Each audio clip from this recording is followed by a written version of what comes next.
श्री स्वामी समर्थ कृष्ण पक्ष की पौष महीने में पड़ने वाली सफला एकादशी। इस महीने में पहली तो एकादशी रात को 7 बज के ये पूरी होने वाली है, 7 बजे बराबर। और जो दूसरी है वो 6 बज के रात्रि को 41 मिनट से शुरू होने वाली है, तो वो 7 तारीख को रहने वाली है।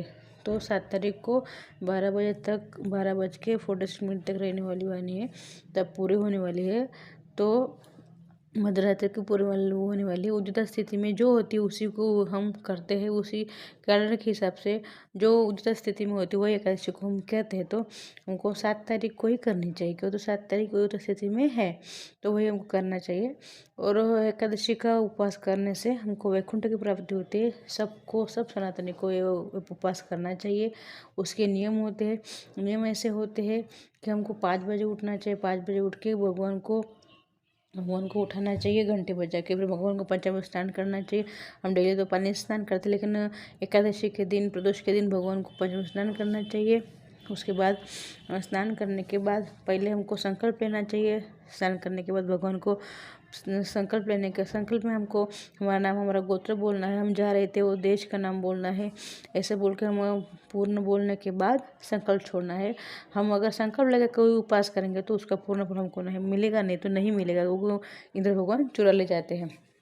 जब हम नहाते हैं तो हमको साबुन नहीं लगाना है, शरीर पे तेल नहीं लगाना है, और हमको ब्रश नहीं करना है, दातुन करना है। अगर आपके पास दातुन नहीं है तो आप 7 बार पानी से कुल्ला कर लीजिए, लेकिन हम खाली उंगली घुमा के मुँह साफ कर लीजिए, लेकिन हम ब्रश नहीं कर सकते। तो ब्रश में वो कुछ जो केमिकल होते हैं तो हमारे उपवास टूट सकता है। तो मृत्यु लोक में इससे बड़ा उपवास नहीं है। पितरों के निमित्त भी अगर हम इसको करते तो हमारे पितरों को भी मुक्ति मिलती है।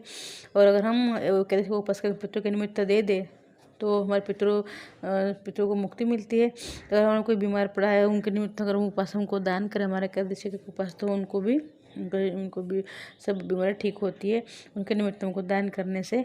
और हमको पितरों के निमित्त करने से पितरों हमारे स्वर्ग में नाचते हैं, तो उनको मुक्ति मिलती है कष्टों से। और ओम नमो भगवते वासुदेवाय मंत्र संपूर्ण पाप को नाश करता है। तो हमको दिन भर चलते फिरते मंत्र का जाप करना चाहिए। और एकादशी के महात्मा में कहा गया है कि कृष्ण भगवान को व्रतों में एकादशी, महीने में कार्तिक, और स्थान में द्वारका, और वृक्षों में तुलसी अति प्रिय है। तो भगवान को जो अति प्रिय है ये हमको अवश्य करना चाहिए। दिन भर ओम नमो भगवते वासुदेवाय का मंत्र का नाम जप करते रहिए। और कल एकादशी के दिन जब हम एकादशी करते हैं तब 7 तारीख को आपको घर में चावल नहीं बनाना है। चावल नहीं बनाया तो कहा दूसरे जो उपवास नहीं करते अन्य आपके परिवार के सदस्य हैं, तो उनके लिए भी आप चावल नहीं मत पकाइए, पूरी और सब्जी बनाइए। और कल के दिन आवश्यक आप घर के सदस्यों को जल्दी उठने के लिए बोलिए।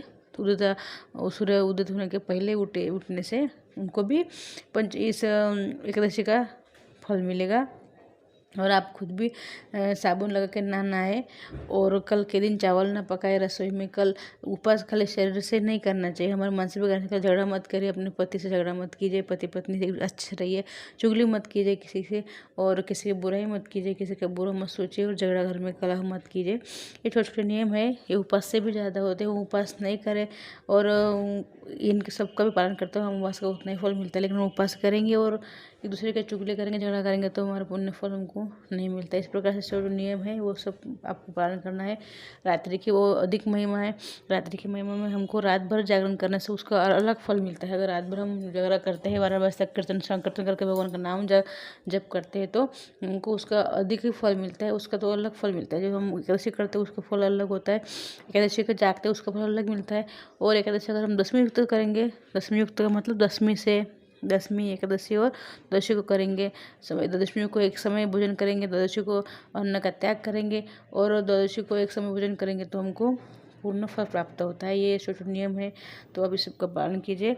हमको पूर्ण फल चाहिए तो हमको एकादशी पूर्ण श्रद्धा से, पूर्ण नियम से करना चाहिए, तभी हमको इनके पूर्ण फल मिलते हैं, अन्यथा नहीं मिलते। क्योंकि कलयुग है, इनकी पूजा विधि क्या होती है, पंचामृत स्नान करना चाहिए। फूल उनको पीले फूल अति प्रसन्न है। पीले फूल पीताम्बर आपको भगवान चढ़ाया, काना जी है तो उनको श्रृंगार कीजिए। ये सब छोटी छोटी बातें हैं, सब कीजिए। और भगवान को कल हल्दी जगह चूर्ण चढ़ाइए।